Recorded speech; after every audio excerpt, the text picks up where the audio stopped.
आज के समय में सोशल मीडिया पर एक बात जो है वो बहुत ही ज़्यादा फैल रही है, जो कि नवयुग परिवर्तन को लेकर के है। तो जिसमें 5D और 3D शिफ्टिंग की बात की जाती है और कहीं ना कहीं इसे संपूर्णतः युग परिवर्तन का नाम दिया जाता है। तो आज कई लोग जो ये वीडियो सुन रहे हैं उनमें से कईयों को तो 5D और 3D शिफ्टिंग के बारे में कुछ पता ही नहीं होगा। तो आज हम 5D और 3D शिफ्टिंग क्या है इस विषय में हम जानेंगे। तो 5D और 3D, इसमें जो D है, D का तात्पर्य डायमेंशन यानी आयाम से है।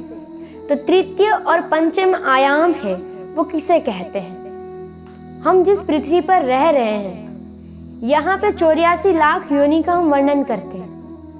तो ये 84 लाख योनि जहाँ पे अपना अस्तित्व रख रही है, जहाँ पर हम सभी जीवित हैं, हर प्रकार के जीव यहाँ पे अपने अपने जीवन को जी रहे हैं और हम हर पल पुनः जीवित कर रहे हैं अपने जीवन को। तो इस पृथ्वी को, इस धरा को जहाँ पे हम रह रहे हैं, इसको 3D डायमेंशन कहा जाता है और इससे अलग जो दुनिया है उसे 5D डायमेंशन का नाम दिया जाता है। तो इस संसार में जब एक जीव आता है, वो किसी भी योनि में आता है, उसके बाद जब मनुष्य योनि में प्रवेश करता है तब भी उस जीव को ये नहीं पता होता है, उस चेतन को ये नहीं पता होता है कि वो कौन है। यानी अपना जो जात होता है, उसकी उत्पत्ति कैसे हुई है, ये शून्य हो जाता है, यानी जीरो, कुछ भी पता नहीं है। तो अपना जो कनेक्शन है उस परमात्मा के साथ, उस डिवाइन सुप्रीम के साथ, वो क्या हो जाता है? कट हो जाता है। किंतु जब एक जीव अपने चैतन्य बल से उस परमात्मा को जानने के लिए कुछ नए तौर तरीके अपनाता है और जब वो अपने चैतन्य बल से, अपनी आंतरिक ऊर्जा से, यानी इनर वर्क, इनर एक्टिविटी से जो एक नई दुनिया में प्रवेश करता है, उसे 5D डायमेंशन कहा जाता है। हमें लगता है कि जो युग परिवर्तन की बात हो रही है वो कुछ समय की है, यानी एक ही बार में सब कुछ परिवर्तित हो जाता है, किंतु ऐसा नहीं है। अगर एक सामान्य भाषा में मैं इस बात को अंकित करूं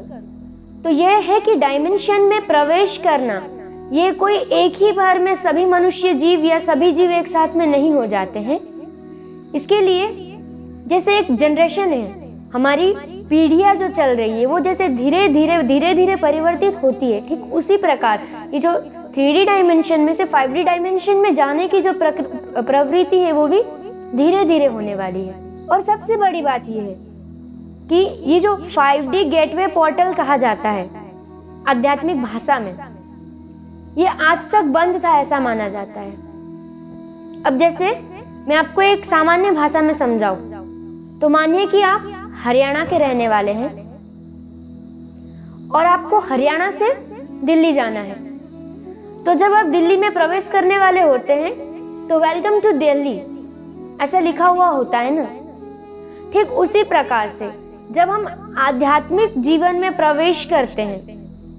तब तक तो हमें सिर्फ इस संसार के बारे में पता होता है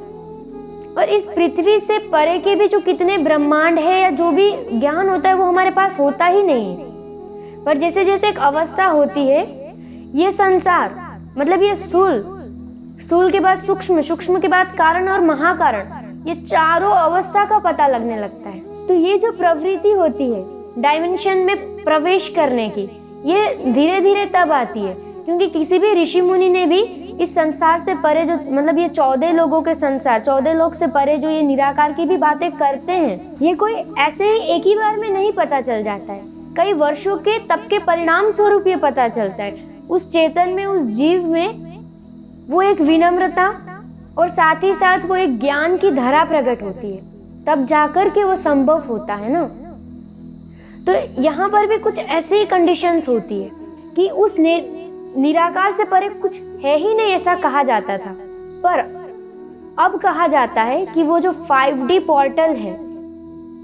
ये संसार में पहली बार मतलब ओपन हुआ है, खुला हुआ है वो गेटवे। तो वो कैसे? तो हम सब जानते हैं कि संसार में जो 4 वेदों के बाद 5वां जो ब्रह्मवाणी का ज्ञान हमें प्राप्त हुआ है, उस ब्रह्मवाणी के ज्ञान के माध्यम से हम क्या कहते हैं कि निराकार के पार थे तिन पार के भी पार, यानी निराकार से परे जो ब्रह्मांड है, जो क्षर से परे अक्षर और अक्षर से परे अक्षरातीत का जो स्थान है, वो हमें पता चल रहा है। तो क्या होता है कि इस 3rd डायमेंशन से, इस पृथ्वी से और इस 14 लोकों के ब्रह्मांड से परे का जो ज्ञान है, जो दरवाजा है, वो खुल रहा है। तो क्या है कि जो हमारे शरीर की 4 अवस्था है, स्थूल, सूक्ष्म, कारण और महाकारण, इन चारों अवस्था से जीव जब पार होता है और महाकारण की अवस्था में जाकर के जब शुद्ध जीव हो जाता है, जीव में सारे विकार समाप्त हो जाते हैं, तब जाकर के प्रेम के माध्यम से त्रिगुणातीत अवस्था प्राप्त होती है। और जब त्रिगुणातीत अवस्था में हमारा जीव प्रवेश करता है और जब इस संसार से परे, इस 3rd डायमेंशन से परे उस 5th डायमेंशन में प्रवेश करता है, और ये जो प्रोसेस है ये बहुत ही